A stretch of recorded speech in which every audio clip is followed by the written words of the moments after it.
The bakery sat on a corner in the older part of town, the kind of place that had been there for generations and would probably be there for generations more. It had wooden display cases with glass fronts that showed off rows of pastries and cakes, and the smell of butter and sugar hung in the air like a sweet fog. The afternoon light came through the front windows, making everything glow warm and golden. Inside, behind the counter, Mrs. Chen was wiping down the glass when the little girl came in. She couldn't have been more than 6 years old, with blonde hair pulled into 2 pigtails that stuck out at odd angles, as if she'd done them herself that morning.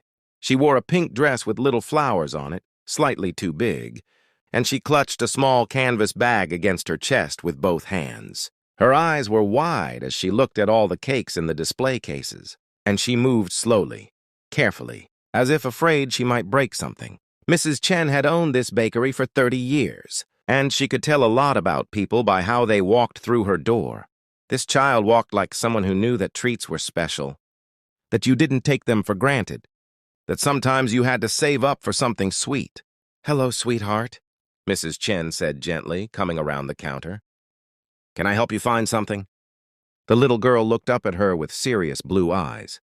"I need to buy a birthday cake," she said, her voice small but determined. "It's for my mama. She's turning 30 tomorrow, and I want to surprise her." "That's very sweet of you," Mrs. Chen said. "What kind of cake does your mama like?" "Chocolate," the girl said immediately.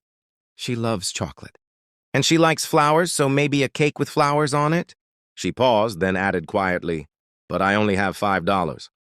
She reached into her canvas bag and pulled out a worn $5 bill, holding it up as if it were a treasure, which Mrs. Chen thought it probably was to her. Mrs. Chen's heart squeezed. The cheapest cake in her shop was $25, and that was for a small one. A proper birthday cake with decorations would run at least $40. But looking at this child's hopeful face, she couldn't bring herself to say no. "Let me see what I can do," Mrs. Chen said. "What's your name, honey?" "Lily," the girl said.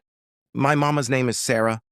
"Well, Lily, why don't you look at the cakes and tell me which one you think your mama would like best?" Lily pressed her nose to the glass, studying each cake with intense concentration. She pointed to a beautiful chocolate, layer cake with buttercream, flowers cascading down one side. "That one," she breathed. "That one is perfect."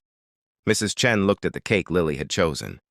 It was one of her special orders, made for a customer who was supposed to pick it up in 2 hours. It cost $75. She was trying to figure out how to gently redirect Lily to something more realistic when the bell above the door chimed and another customer walked in. The man who entered was in his late 30s, with dark hair and the kind of face that would have been handsome if it hadn't looked so tired. He wore a black coat over a dark shirt, and there was something about his posture that spoke of weariness, beyond the physical. He moved to stand politely behind Lily, waiting his turn, and Mrs. Chen noticed he had good manners despite seeming lost in his own thoughts. "Excuse me, sweetheart," Mrs. Chen said to Lily. "Let me help this gentleman, and then we'll figure out your cake, okay?" But Lily was already turning around, and when she did, she looked up at the man with those serious eyes and said something that made everyone in the bakery stop and pay attention. "Excuse me, sir," Lily said in her small voice. "Are you sad?" The man blinked, clearly startled. What? You look sad," Lily said matter-of-factly. "My mama looks like that sometimes, when she's worried about money or when she misses my daddy." "Are you missing someone?" Mrs. Chen started to apologize. "I'm so sorry, sir. Children sometimes—" But the man held up a hand, and his expression had softened in a way that made him look younger. He crouched down so he was at Lily's eye level. "You know what?" he said quietly. "I am a little sad. I am missing someone. How did you know?" "Your eyes," Lily said simply. "They look lonely." The man let out a breath that might have been a laugh or might have been something else. "You're very perceptive." "What's your name?" "Lily." "I'm Daniel," he said. "Nice to meet you, Lily. What brings you to the bakery today?" "I'm buying a birthday cake for my mama," Lily said proudly, holding up her $5 bill again. "She's turning 30 tomorrow, and I saved up my allowance for 3 months. I want to get her that chocolate cake with the flowers because chocolate is her favorite and she works really hard and she deserves something." "Beautiful!" Daniel looked at the $5, then at the cake Lily had pointed to, and Mrs. Chen saw understanding cross his face. He straightened up and met Mrs. Chen's eyes over Lily's head. And something passed between them, a recognition of the situation and what it meant. "That's a beautiful cake," Daniel said. "Your mom is lucky to have such a thoughtful daughter." "The thing is," Lily said, her voice dropping to a whisper, "I don't think $5 is enough. But it's all I have. Mrs. Chen is trying to help me figure out what to do." Daniel was quiet for a moment. Then he reached into his pocket and pulled out his wallet. "You know what, Lily? Today is actually my birthday, too." Lily's eyes widened. "Really?" "Really," Daniel said. "I turned 39 today, and I was just thinking on my way here that I didn't have anyone to celebrate with, that I'd probably just go home to my empty apartment and have a quiet evening alone. But you've given me an idea. What if we share that cake?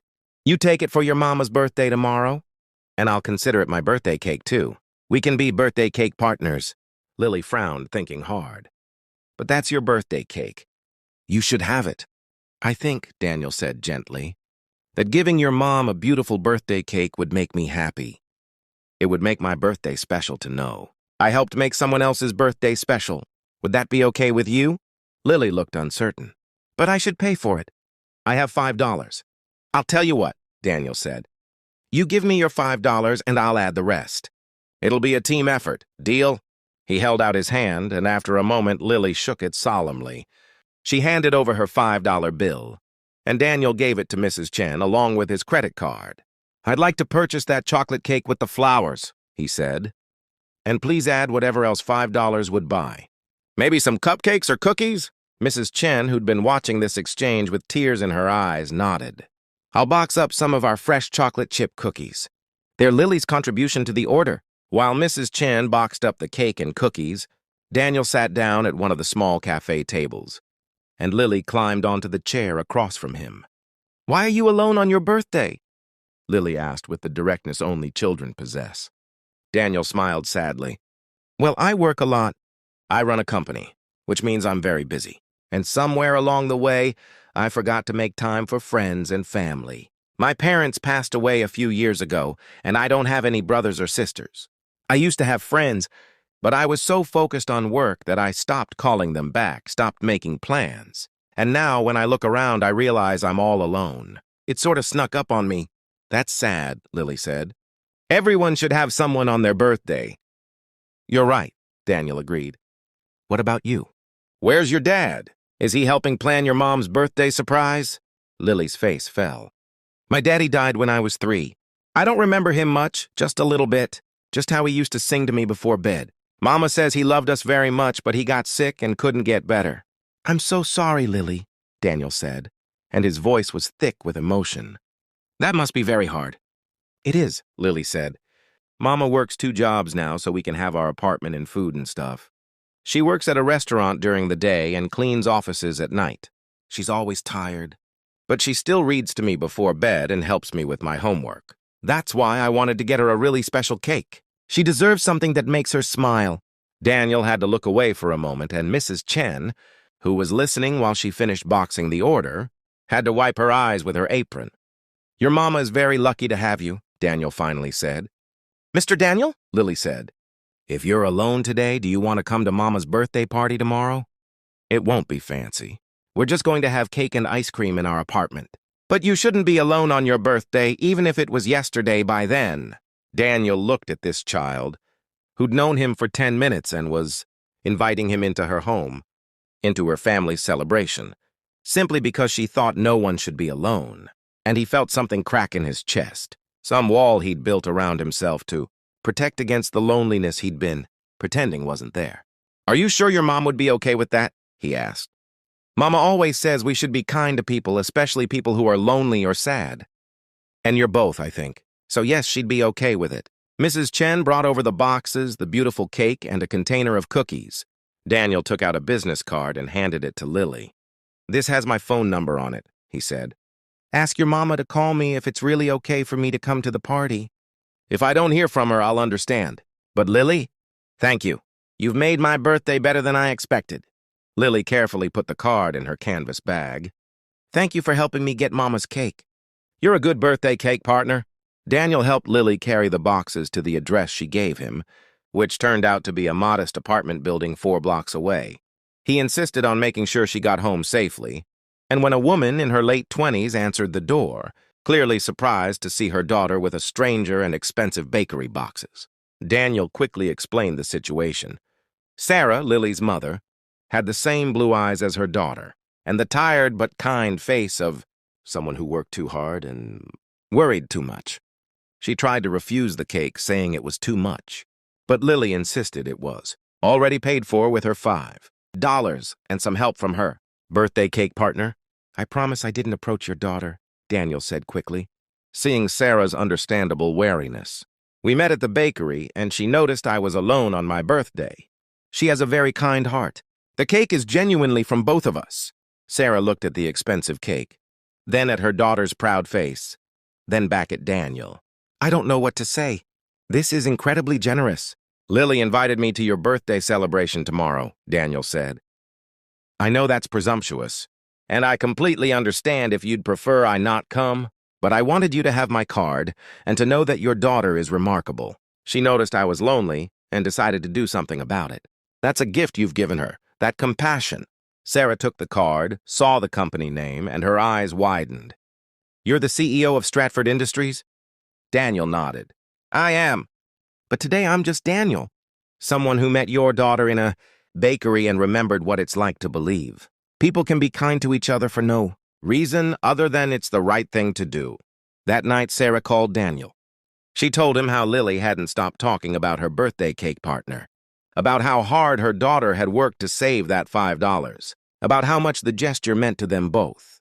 She apologized for initially being suspicious and explained that as a single mother, she had to be careful. But she said that if he truly wanted to come to the party, they'd be honored to have him. The next evening,